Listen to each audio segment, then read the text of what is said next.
Mr. Speaker, historic is a much overused word in politics. But does he agree with me that in just 8 days' time, the people of Scotland will make a truly historic decision?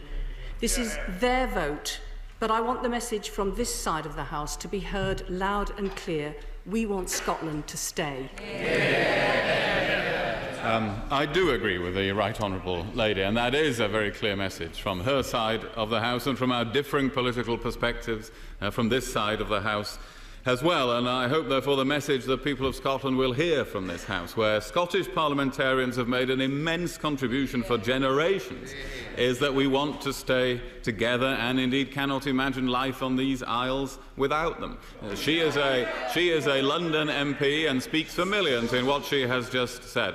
As I just referred to, I'm a Yorkshire MP who served as Secretary of State for Wales, and we are all proud to be British, combining those identities. And there's no doubt we would all be diminished if Scotland was separated from the people of the rest of the UK. Harriet Harman.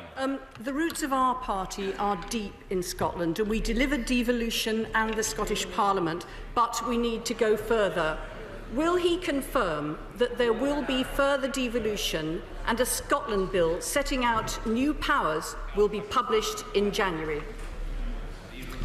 Well, as the Right Honourable Lady knows, the three main party leaders have come together to agree to develop a programme for change. The Right Honourable Member for Kirkcaldy and Cowdenbeath has set out a process for how that change could be delivered to a tight timetable. All three main parties have endorsed that timetable, and it means immediate action the day after the referendum to start the legislative process. It means a command paper including proposals at the end of October, with a full draft Scotland bill published by the end of January, and the introduction of a bill after the general election, regardless of who forms the government. So that is a clear timetable, and it shows that Scots can have change without irreversible separation and without such risks to jobs and to their future. Harriet Harman. Kim, for the clarity of that answer, as we set about devolving further powers to Scotland, does he agree that the time has also come to devolve further power to Wales and, crucially, to the great cities and regions of England too? The decision next week, of course, as we all know, is a matter for the people of Scotland, but the implications will be felt by all the people of the United Kingdom.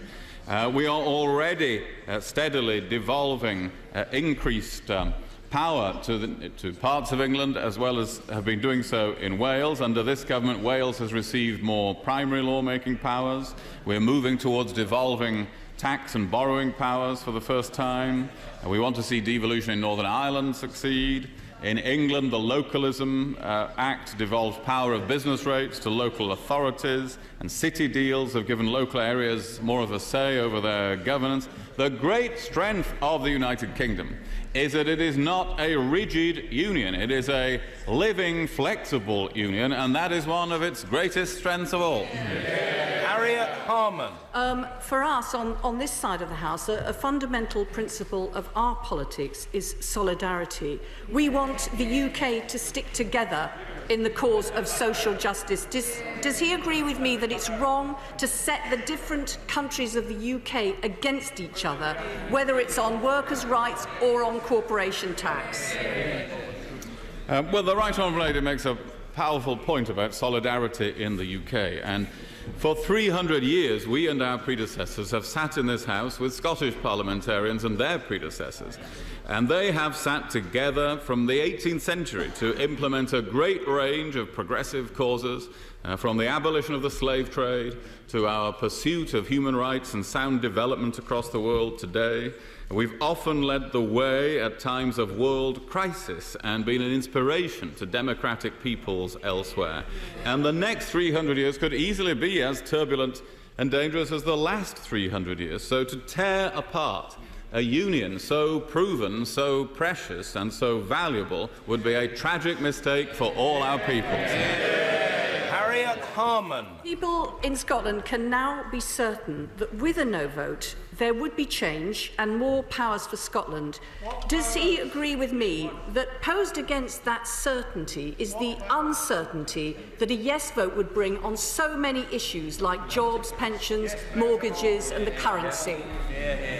The uncertainty it would bring is impossible to list in the answer to one question, but a letter signed last week by more than 120 job creators from across the whole range of Scottish business concluded that the business case for independence had not been made, and they said uncertainty surrounds a number of vital issues, including currency, regulation, tax, pensions, EU membership and support for our exports around the world. And they said uncertainty is bad for business. The Governor of the Bank of England said yesterday that sovereignty and a currency union are incompatible. And he is right. Many of us have pointed that out for many years in relation to another currency. And be certain of this. Be certain of this. This is not an opinion poll where you can change your mind the next day. It is not an election where you can reverse the result 4 or 5 years later. It is a permanent decision that will affect generations, and therefore the votes cast next Thursday will probably be the most important vote that can be cast in any country at any time, and the voters must therefore weigh that vote heavily. Harriet Harman.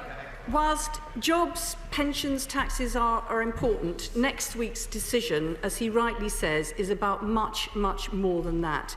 For sure, there must be change. We must have that, and we will, but not by tearing this country apart. We must stay as family, not become foreigners to each other.